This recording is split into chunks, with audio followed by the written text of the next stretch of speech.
Investigators say hill jumping was one of the main factors in a car crash last month that killed 3 Eleva-Strum students and injured 2 others. Now, hill jumping is when a driver speeds up over hills trying to go airborne. They're hoping the crash serves as a warning to others about just how deadly it can be. News 8's Pauline Lee joins us now with the latest. Mike and Lisa, it was a tragedy that sent shockwaves through the Eleva-Strum School District. Now the school district, law enforcement officials, and the victims' families are taking steps to make sure no family has to go through the same tragedy again.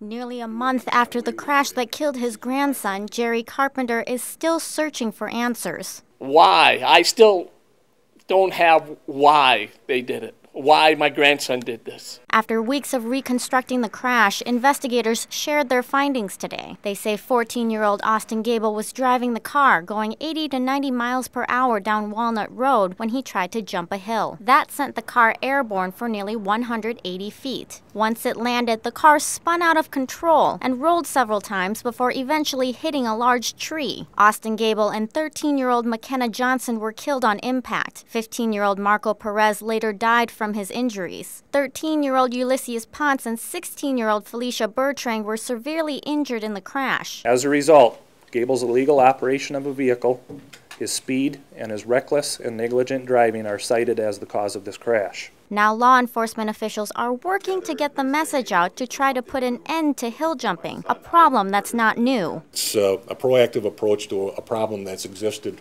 for a lot of years, but this one really draws a lot of light to it. We don't want to have to send EMS people and law enforcement and have families go through this again. And they'll be working with the Eleva-Strum School District, where the teenagers went to school. It's an issue Superintendent Craig Semmingson has a personal connection to after his son lived through an almost identical crash nearly 10 years ago. If there's anything positive that can come out of this is that the students will realize that their decisions not only affect them, but it affects their families and their friends at school and their teachers. That way, no other families will have to say goodbye to their loved ones too soon. You have no idea when you wake up in the morning if you're going to come back home. The last time I saw him, I gave him a hug and I told him I loved him. And I always will.